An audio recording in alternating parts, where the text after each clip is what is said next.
Un coup de feu tiré depuis une voiture sur une autoroute d'Alaska. Un colis piégé, envoyé par la poste et qui fait une victime. Deux événements d'une extrême violence qui semblent n'avoir aucun rapport entre eux. Jusqu'à ce que des experts médico-légaux démontrent le contraire. L'étudiant assassiné connaissait-il son meurtrier? 3 poils minuscules, quelques cellules de peau mettent à jour des faits scandaleux qui impliquent mensonges, machination et représailles. Bonjour, soyez les bienvenus sur ce plateau.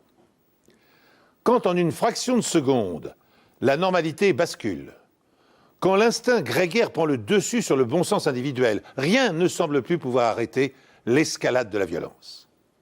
En effet, certaines affaires criminelles peuvent atteindre un tel degré d'absurdité qu'on ne sait ce qui l'emporte de la bêtise ou du destin. L'histoire inédite que je vous invite à suivre maintenant en est une très singulière illustration. En 1990, par une soirée d'octobre, Rob Chamberlain et un de ses amis empruntent la route de Glen à Anchorage, en Alaska, pour se rendre dans un restaurant de la région. Alors qu'ils s'approchent de la sortie, Chamberlain entend un fort craquement. Il se retourne et découvre un trou dans la lunette arrière. Il aperçoit alors son ami Jeffrey Kane, âgé de 20 ans, effondré sur son siège et couvert de sang. La balle est entrée par l'arrière du crâne et est ressortie par devant. La mort a été instantanée. Les parents de Kane sont convoqués sur les lieux. Je ne comprenais pas pourquoi c'était Jeff qui avait reçu cette balle. Je me disais plutôt, il y a d'autres gens, pourquoi ne pas tuer les méchants? Jeff est programmateur en informatique et on ne lui connaît aucun ennemi. Le conducteur, Rob Chamberlain, affirme qu'il ne sait absolument pas pourquoi ils étaient visés. On a d'abord pensé à une affaire de drogue qui aurait mal tourné. Quelqu'un aurait pu suivre ce jeune homme et provoquer ce genre d'incident. On a tout fait pour en savoir plus. Étiez-vous visé pour une raison évidente? Étiez-vous mêlé à quelque chose? Est-ce que vous avez des ennemis? Avez-vous été mêlé à quelque chose qui aurait conduit quelqu'un à vous viser? Non loin de l'endroit d'où l'on a tiré, la police découvre une douille sur le bas-côté de la route. La balle provenait sans doute d'un autre véhicule qui roulait dans la même direction que le véhicule visé. La douille provient d'un fusil d'assaut semi-automatique, un Heckler & Koch, plus précisément un HK-91. La police se demande si le coup de feu est intentionnel ou accidentel. Ils avaient peur qu'il y ait un tireur en liberté, vu qu'ils ne connaissaient pas le mobile de ce coup de feu ni les circonstances exactes. Tout ce qu'ils savaient, c'est que quelqu'un avait tiré et causé la mort d'un jeune homme sur la route. C'est assez terrifiant de se dire qu'on peut être en train de rouler et se faire tirer dessus. C'était un moment très délicat. On savait qu'il y avait un tireur quelque part et qu'il venait de causer la mort d'une personne. La police ayant peu d'éléments, elle prévient la population, par le biais des médias locaux, pour que d'éventuels témoins se manifestent. À mon avis, il ne s'agit pas d'une balle perdue. Quelqu'un visait cette voiture. Pourquoi cette voiture en particulier, on n'en sait rien. Mais personne ne signale quoi que ce soit d'inhabituel. Il n'y avait pas beaucoup de circulation sur l'autoroute en direction d'Anchorage à ce moment-là. Par conséquent, aucun passager d'un autre véhicule n'a appelé la police pour dire « Je viens de voir quelqu'un tirer un coup de feu depuis une voiture ». L'enquête vient à peine de commencer qu'elle piétine déjà. Il y avait un nombre illimité de suspects. Sur le moment, on n'avait pas la moindre idée de l'identité du coupable. On ne savait pas pourquoi cette voiture avait été visée. À ce stade, la question restait totalement ouverte.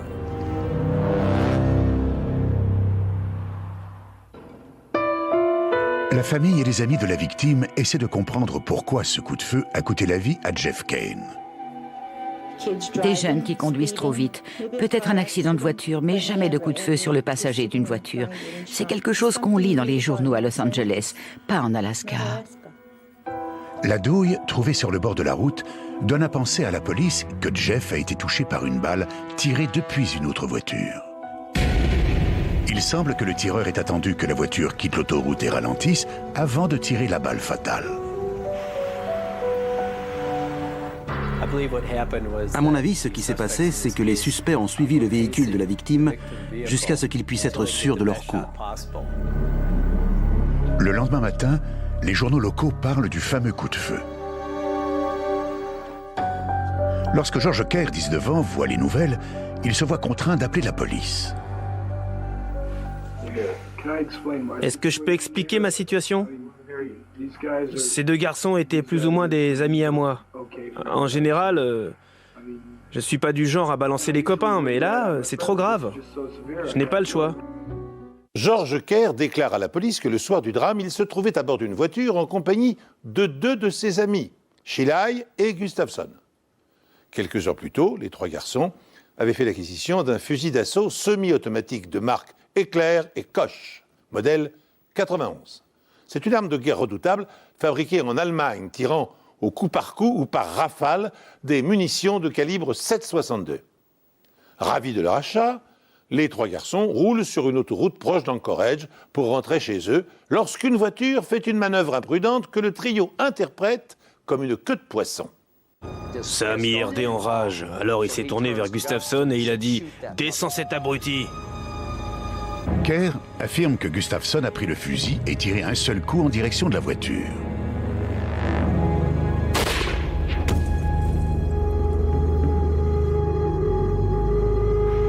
Kerr prétend qu'il ne savait pas que quelqu'un avait été touché jusqu'à ce qu'il lise les journaux. Est-ce qu'il a vraiment visé avec le fusil? Ah, ça s'est passé très vite, je sais pas, j'étais assis à l'arrière et je lui ai dit de pas faire ça. J'étais persuadé qu'il ne ferait pas une chose pareille. La version de George Kerr concernant le coup de feu est très crédible, parce qu'à ce moment-là, on avait travaillé sur les lieux du crime et sur l'autoroute toute la nuit. Ça correspondait tout à fait avec ce qu'on avait. Il détenait indéniablement des informations dont les médias n'avaient pas parlé. Kerr affirme qu'il ne sait pas ce que Gustafson a fait du fusil après ce coup de feu. Les enquêteurs ne sont pas entièrement convaincus que Kerr témoignera contre ses amis lors d'une audience publique. À vrai dire, je n'ai jamais fait confiance à George. C'est le genre de personne qui peut se contredire. Il pouvait changer d'avis parce que d'un côté, il disait « c'est vraiment affreux, ce garçon ne méritait vraiment pas de mourir ». Mais d'un autre côté, il affirmait que ces deux gamins étaient ses meilleurs amis et qu'ils étaient prêts à mourir les uns pour les autres. Rien ne prouvait que ça s'était passé autrement que ce que racontait George. Vous voyez ce que je veux dire? Alors il ne pouvait pas procéder à une arrestation sur le moment. Pour confirmer la version de Kerr quant à ces événements, la police lui demande de porter un micro caché et d'aller retrouver Chili et Gustafson. La rencontre a lieu dans un restaurant de l'aéroport international d'Anchorage. Deux policiers en civil se tiennent à proximité. Le dispositif d'enregistrement est placé dans une voiture à l'extérieur. George Kerr a dit des choses du genre « Doug, pourquoi il a fallu que tu tues ce type ?» Et Gustafson a répondu des choses comme « Je voulais pas, George ». Et le tout confirmait entièrement ce que Kerr avait raconté aux inspecteurs. Mais Gustafson refuse de dire où il a caché le fusil. Cependant, la police arrête R.D. Chili et Doug Gustafson pour le meurtre de Jeffrey Kane. George Kerr accepte de plaider coupable ainsi que de témoigner pour l'accusation en échange de son immunité. En l'absence de l'arme du crime, tout repose sur lui. George Kerr était un élément crucial pour l'accusation. Sans lui, ça aurait été très difficile d'avancer dans l'affaire, me semble-t-il. De plus, c'était un témoin oculaire qui avait assisté non seulement au coup de feu, mais à ce qui s'était passé avant et après. Pourtant, alors que le procès est sur le point de commencer, George Kerr change de version.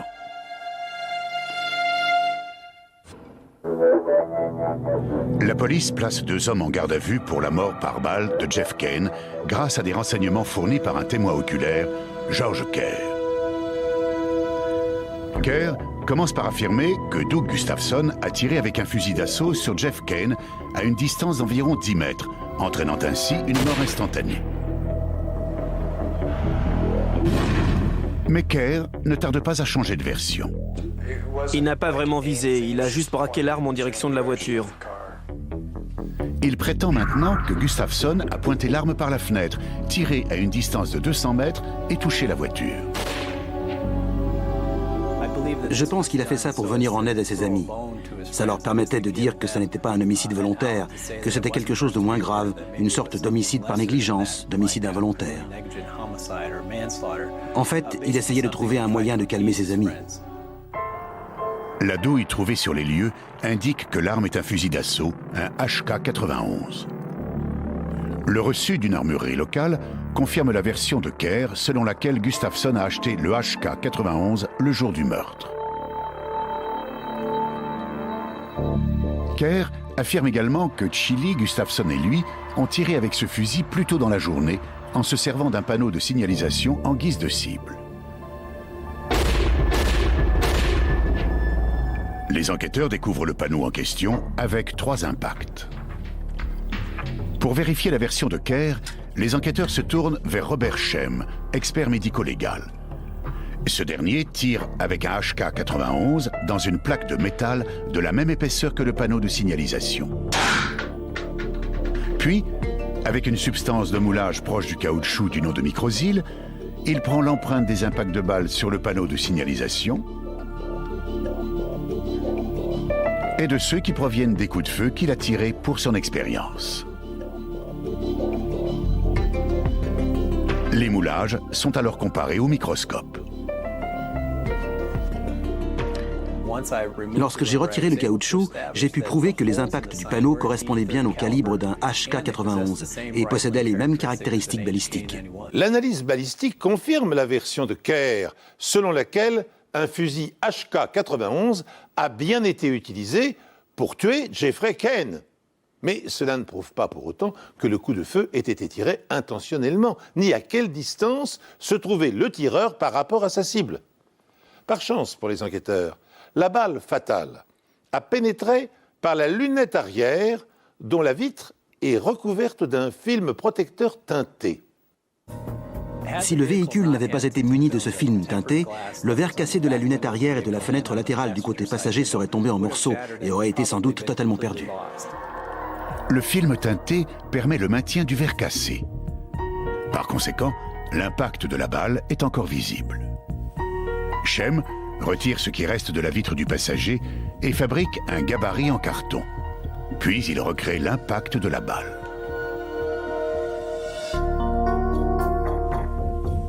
Il place ensuite le gabarit à la place de la vitre du côté passager. Il réalise alors une expérience simple. Il tend une ficelle passant par l'impact de la balle dans la lunette arrière, puis par le trou dans l'appui-tête, et la fait ressortir par l'impact de la vitre du côté passager. Cette expérience nous a permis d'en savoir plus sur la trajectoire. L'angle était d'environ 47 degrés par rapport à l'arrière du véhicule. Si le coup avait été tiré à une distance de 200 mètres, comme l'affirme maintenant George Kerr, l'angle de la trajectoire aurait été d'environ 95 degrés. Mais l'angle de 47 degrés place la voiture du tireur tout près, à une distance comprise entre 7 et 15 mètres. Dans ce cas, les véhicules sont tellement proches l'un de l'autre que ça devient très facile pour Gustafsson de tirer en visant le véhicule de la victime. Lors du procès, George Kerr témoigne contre ses 2 amis, mais il maintient que leur voiture se trouvait à 200 mètres de celle de la victime lorsque le coup de feu a été tiré. Ça n'a vraiment rien d'un homicide volontaire. Et sur quoi repose cette affirmation? Il a tiré en direction de la voiture, mais pas dans le but de tuer. Mais l'analyse médico-légale révèle que les 2 véhicules étaient séparés par moins de 15 mètres, ce qui signifie que le coup de feu était intentionnel. Sur la base de cet élément, le conducteur R.D. Chili est reconnu coupable d'homicide involontaire. Doug Gustafsson, le tireur, est reconnu coupable d'homicide volontaire. Tous 2 sont condamnés à la prison à perpétuité. George Kerr bénéficiant de l'immunité par rapport à l'accusation, il quitte l'Alaska peu de temps après la fin du procès. Mais l'histoire ne s'arrête pas là.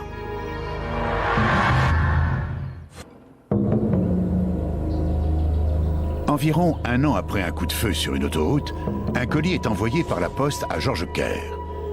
Il porte l'adresse de sa famille à Eklutna, en Alaska.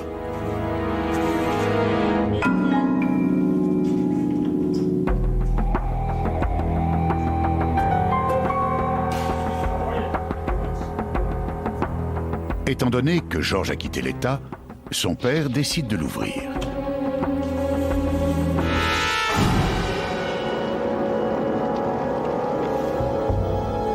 David Kerr, âgé de 44 ans, est tué sur le coup. La belle-mère de George, Michelle, est grièvement blessée. Elle a de multiples fractures au visage et les tympans percés.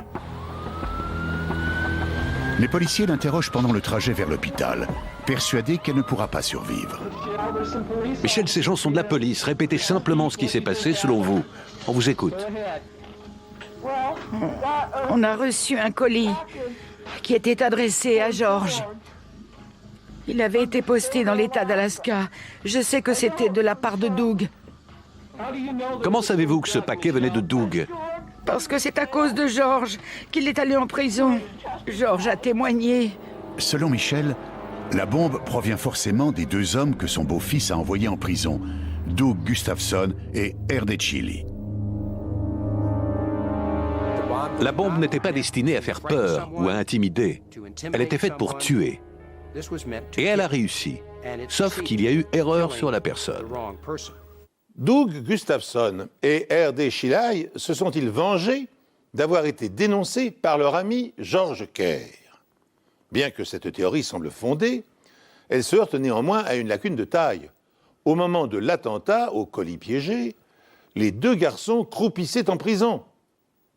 Pour tenter d'identifier l'expéditeur de la bombe, Jim Bordenay autopsie le corps de David Kerr.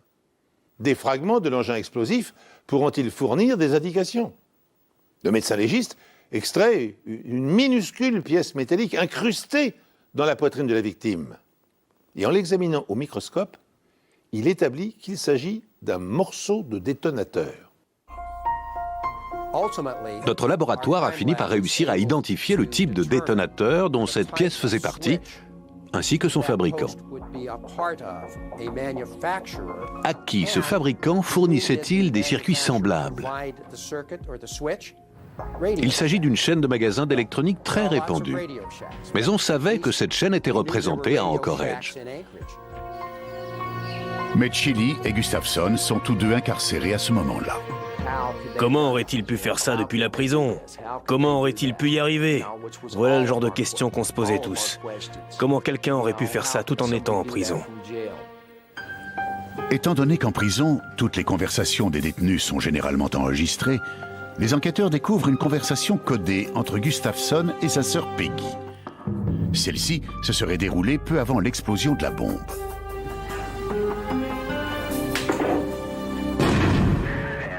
Et c'est pour réparer ta voiture, hein, n'oublie pas. Dès que tu auras compris comment ça s'enclenche et comment ça se coupe à l'endroit où ça coulisse, tu le mets en place comme je te l'ai expliqué, juste sous la surface. Quand c'est poussé sur le côté, c'est allumé. Et quand c'est au milieu, c'est coupé. D'accord. Très bien. En apparence, tout porte à croire que Doug donne un conseil à sa sœur pour réparer sa voiture. Mais en fait, il s'agit de toute autre chose.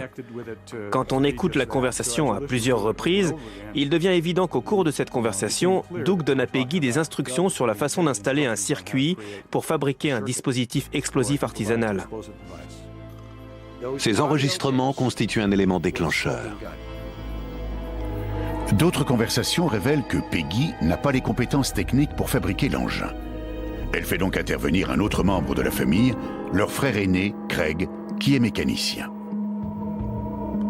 Apparemment, Peggy et Craig Gustafson croient tous deux que leur frère est innocent dans l'affaire de l'autoroute et que c'est George Kerr le responsable. Pour vous donner une idée de la profondeur de ses émotions et de son désir de vengeance, Peggy Gustafson est alors enceinte de 9 mois. En fait, elle est à 3 jours de la naissance de son deuxième enfant lorsqu'elle va déposer le colis piégé au bureau de poste. Rock Phelps est en prison avec Doug Gustafson et R.D. Chili lorsque l'explosion se produit. Et il sait que les deux hommes voulaient se venger. RD se moquait complètement de la personne qui serait tuée, du moment que George Kerr était tué. Il voulait la mort de George, du petit George, comme il le surnommait. En fait, un certain nombre de détenus nous ont dit qu'ils avaient vu une liste de noms que Raymond Chili avait sur lui en prison. et Chili leur avait dit qu'il s'agissait de sa liste noire. C'était une liste de gens qu'il voulait tuer. Certains détenus ont pu décrire la liste et affirmer que c'était George Kerr qui se trouvait en première position. Parmi les autres noms qui figurent sur la liste noire se trouvent ceux du juge et du procureur présents lors du procès. Cela prouve que depuis la cellule de sa prison, Doug Gustafson a longuement prémédité sa vengeance. Quelques jours après l'explosion, Peggy et Greg Gustafson sont convoqués par la police pour être interrogés. Quand on leur fait entendre les conversations enregistrées en prison, ils avouent aussitôt avoir fabriqué la bombe et l'avoir expédiée à la nouvelle adresse de George Kerr avec l'intention de le tuer. Quand Peggy a accepté de coopérer, elle nous a dit dans quel magasin elle était allée, quelles pièces elle avait achetées. Grâce à un vieux reçu du magasin en question, qui ne portait pas le nom de Peggy, on a réussi à identifier la transaction. La date correspondait parfaitement au créneau pendant lequel les pièces qui nous intéressaient avaient été achetées. Cette explosion aurait pu être évitée. Elle n'aurait jamais dû se produire. Les services pénitentiaires ont manqué à leur devoir envers Dave et envers moi. Leur rôle est de protéger la population et pas seulement d'héberger les détenus. Michel Kerr entame une action contre l'État d'Alaska et gagne plus de 11 millions de dollars de dommages et intérêts. Peggy et Craig Gustafson sont tous deux reconnus coupables de complicité dans le meurtre de David Kerr et condamnés à une peine incompressible de 22 ans de prison. Quant à R.D. Chili et Doug Gustafson, ils passeront le restant de leur jours en prison. Ils ne méritaient même pas de passer devant un tribunal. On aurait dû laisser la famille les emmener et leur tirer dans la nuque. Voilà ce que j'en pense. C'est comme ça qu'on rend la justice en Alaska. On fait les choses un peu différemment par chez nous. Du moins, on les faisait. Au bout du compte, une demi-douzaine de familles auront été détruites. Et selon le procureur, il y aurait eu d'autres victimes si les experts médico-légaux n'avaient pas mis fin aux pulsions meurtrières de Chili et de Gustafson. On ne peut pas s'appuyer uniquement sur la science dans une enquête ou alors dans des cas très rares. On se sert de ce que les gens nous disent, de ce qu'ils savent des protagonistes, et on fait entrer la science en jeu pour mettre tous les éléments en place. C'est comme ça qu'une enquête se construit. Mais sans ça, on en serait encore à la préhistoire des enquêtes en matière de crime. Au cours du procès, la police a révélé des faits nouveaux qui ont éclairé le profil des deux inculpés. Sachez donc que peu avant le meurtre de l'autoroute, Shelly et Gustafson avaient cambriolé un abattoir et qu'ils avaient utilisé une partie de l'argent volé pour faire l'acquisition du fusil d'assaut. Sachez encore que Shelly, le leader du groupe, qui était au volant la nuit du drame, a également été condamné pour agression sexuelle sur une jeune femme, vol de dynamite, menace de mort sur des témoins et tentative de vol à main armée dans un fast-food. Le cumul des peines pour ces délits divers s'est élevé à 60 ans de réclusion.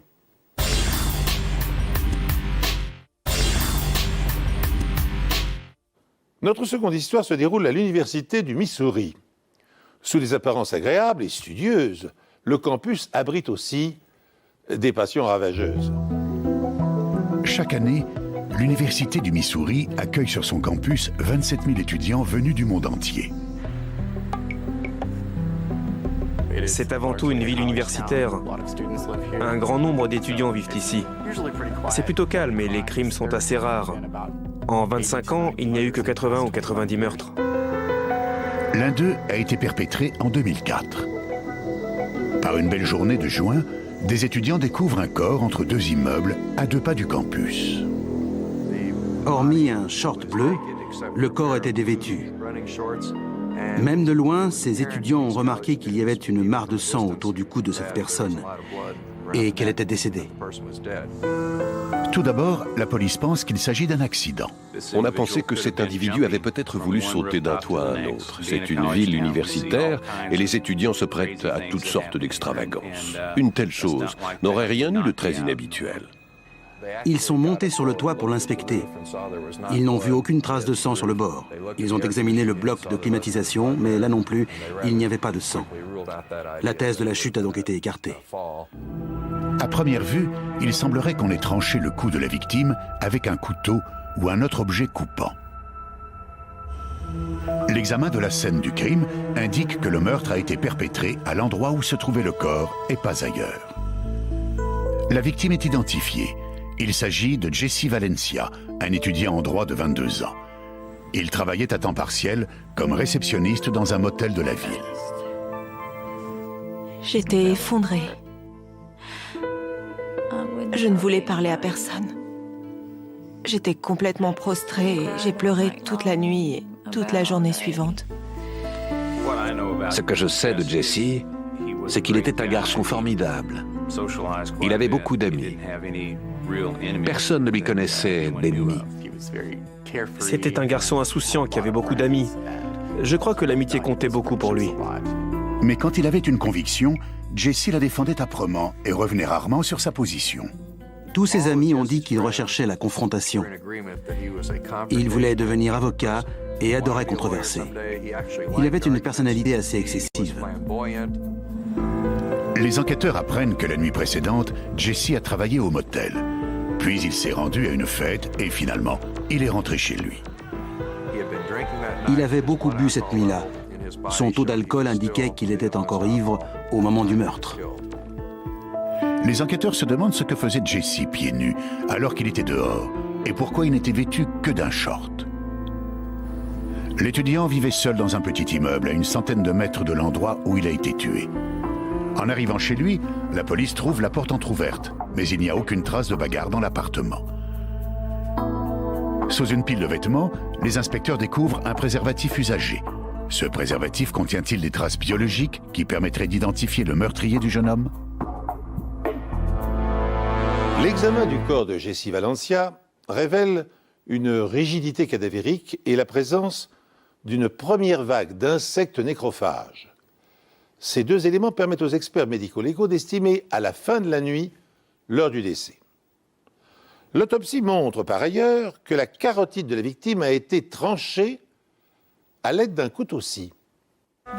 Il s'agissait d'une lame très particulière. On a eu beaucoup de chance, car elle a laissé des traces caractéristiques. On a pu observer, par exemple, des stries parallèles discontinues. Voilà pourquoi j'ai pensé qu'il s'agissait d'une lame en dents de scie. Il n'y a aucune trace sur le corps indiquant que la victime se soit défendue, ce qui est inhabituel dans ce genre d'agression. Normalement, quand une personne est attaquée à coups de couteau, sa première réaction sera de lever les mains pour se protéger. On retrouve alors des entailles sur ses mains. Mais dans ce cas précis, il n'y en avait aucune. Le médecin légiste en découvre la raison. J'ai vu qu'il y avait une hémorragie dans la zone de la trachéartère. C'est précisément ce que l'on observe quand quelqu'un meurt asphyxié ou étranglé. Le médecin légiste a découvert sur les globes oculaires de la victime des pétéchies, c'est-à-dire des petites taches provoquées par une hémorragie. C'est tout à fait compatible avec la strangulation. Cela signifie que Jesse était inconscient quand il a été tué. Les tests ADN du préservatif découvert chez le jeune homme révèlent la présence de substances organiques appartenant à deux personnes distinctes. L'une était Jesse et l'autre, bien entendu, son ou sa partenaire que la police aimerait bien identifier.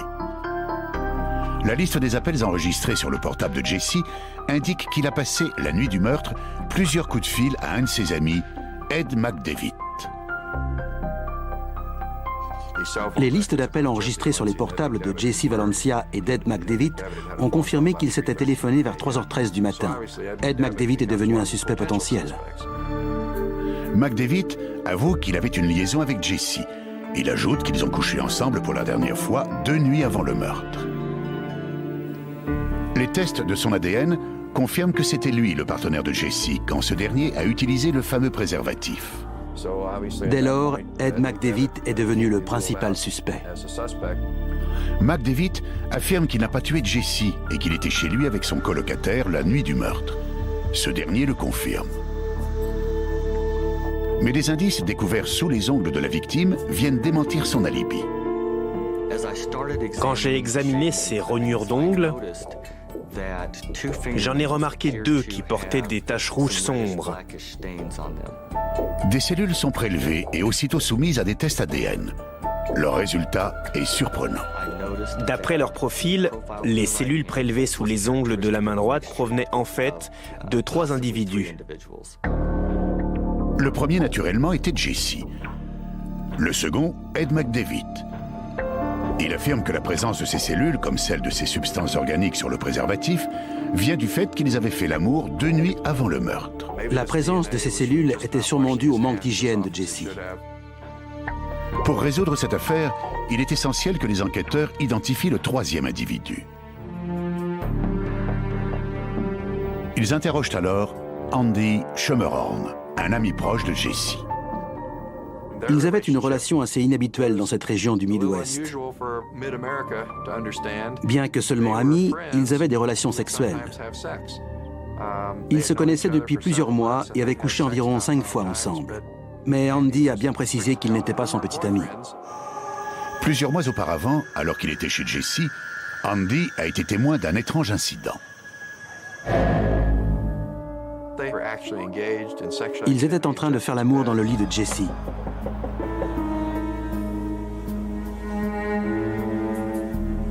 Soudain, quelqu'un a frappé à la porte.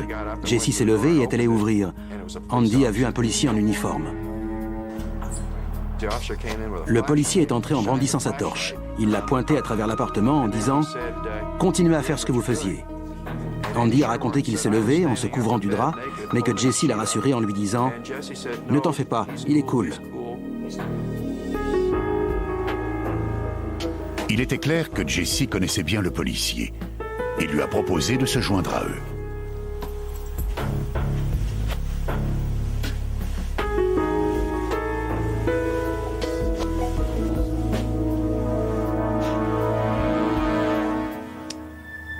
Une fois que c'était terminé, le policier s'est immédiatement levé, il a allumé la lumière et a dit à Andy Schermerhorn « Tout ça doit rester secret ».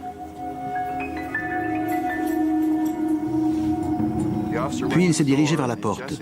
Jesse lui a demandé « Je te revois quand ?» L'autre a répondu « Tu me verras quand tu me verras » ou quelque chose dans ce genre. Andy en a conclu qu'il devait avoir l'habitude de venir à l'improviste. Là-dessus, le policier est sorti. Qui peut être cet officier en uniforme qui surgit en pleine nuit dans la chambre d'un étudiant et qui se mêle à ses ébats? L'identifier et le retrouver permettrait sans doute de lister plus facilement les amants du jeune homme. Interrogée par les enquêteurs, la mère de Jesse confirme que son fils entretenait bien une relation épisodique avec un policier. Mais elle ignore son nom. Quand j'en parlais à Jesse, il me disait que ce type le suivait pratiquement partout.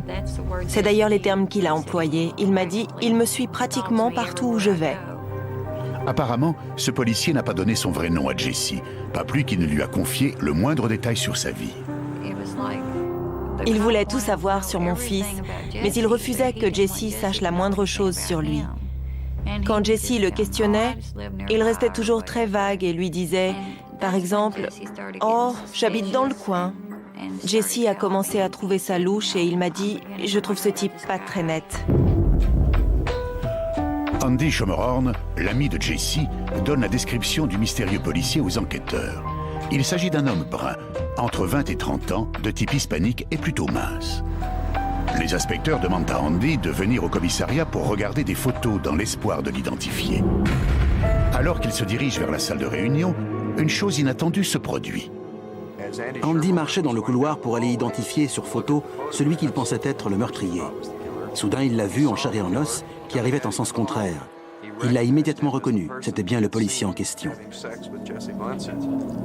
Il a eu la peur de sa vie. Il s'agit de Steven Rios, un policier de 28 ans, réputé pour son ambition dévorante. Il est dans la police depuis 3 ans. Steven Rios était un policier très respecté, aussi bien par ses collègues que par les gens de la communauté. Il avait des ambitions politiques, il voulait devenir quelqu'un d'important. Mais je pense qu'il était psychorigide. Il était très strict et suivait le règlement à la lettre. Rios est marié et vient juste de devenir père pour la première fois. Son fils n'a que quelques mois. Aucune rumeur d'homosexualité n'a jamais couru sur son compte. Pour nous autres policiers, il était inconcevable que Steven Rios puisse être impliqué de près ou de loin dans le meurtre de Jesse Valencia. Quand ses collègues l'interrogent, Rios nie les allégations de Schermerhorn. Un inspecteur lui a dit « Un jeune homme affirme que tu es entré chez Jesse Valencia et qu'il t'a vu avoir des relations sexuelles avec lui. »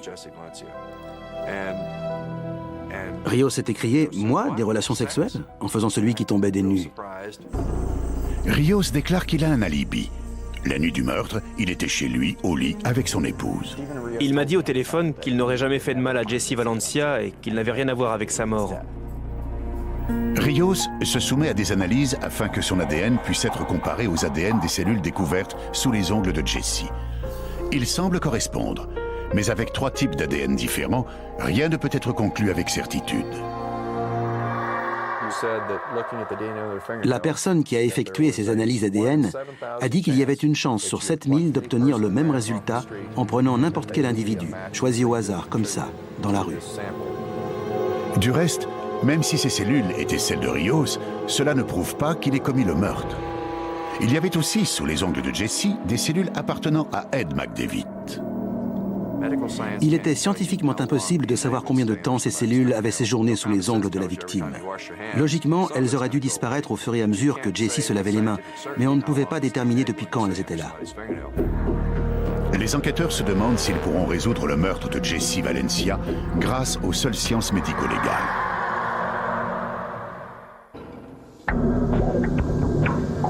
Les policiers ont plusieurs suspects dans cette affaire, mais chacun d'entre eux a un alibi. Ils décident donc d'examiner une dernière fois le corps de Jesse. C'est alors qu'ils font une découverte surprenante. Ils repèrent une longue meurtrissure horizontale le long du torse de la victime, le type de blessure provoquée par une prise spécifique à laquelle les policiers ont recours pour immobiliser un contrevenant. Ils saisissent la personne par derrière et la rendent inconsciente en coupant la circulation du sang vers le cerveau. Certaines personnes s'évanouissent presque immédiatement. J'ai fait l'expérience avec un partenaire lors d'un entraînement. Il m'a fait cette prise. J'ai essayé de me dégager, mais je me suis évanoui au bout de 5 ou 6 secondes.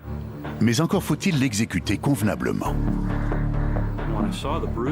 Monsieur Valencia avait une meurtrissure des 2 côtés du torse et également dans le dos.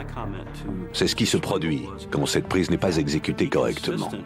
La victime avait dû se débattre, elle avait dû lutter, elle avait peut-être réussi à se dégager, bref, ça n'a pas marché. En lisant les comptes rendus d'entraînement de Steve Rios, les inspecteurs font une découverte choquante. Rios a bien suivi le cours d'arts martiaux, mais il n'a pas obtenu son certificat. Il avait fait un score inférieur à 80%. Il n'était donc pas certifié dans cette méthode de combat. Le policier Steven Rios ne maîtrisait pas suffisamment bien cette technique de close combat pour obtenir une qualification. Si cette clé au cou destinée à immobiliser un suspect avait été mal appliquée, cela pourrait expliquer la marque horizontale et des traces de sang visibles sur le torse de l'étudiant. Le médecin légiste analyse le sang. Il appartient à Jesse. Il observe plus attentivement l'hématome et découvre la présence de poils de jambes ou d'avant-bras. Ces poils ont un aspect bien particulier. Ils sont longs, courbes et se terminent en pointe effilée. Les cheveux sont très différents. Ils sont plus longs et leur pointe n'est pas nécessairement effilée. Le plus souvent, elle est plate ou arrondie. Par miracle, 3 de ces poils possèdent encore leur bulbe, une partie particulièrement riche en ADN. Ils sont immédiatement envoyés au laboratoire pour être analysés. Les tests révèlent qu'ils appartiennent tous au même individu, mais ce n'est ni Jesse Valencia, ni son ami Andy Schermerhorn, ni Ed McDavid. J'ai comparé ces poils à ceux de la victime et à ceux des individus impliqués dans cette affaire. Les résultats étaient parfaitement clairs. Ces poils provenaient du bras de Steven Rios. Le bras de Steven Rios avait donc été en contact avec le torse de Jesse quand celui-ci saignait. L'ADN de ces poils correspondait à celui de Steven Rios. Statistiquement, il y avait une chance sur 757,6 milliards qu'ils correspondent. Et c'était le cas.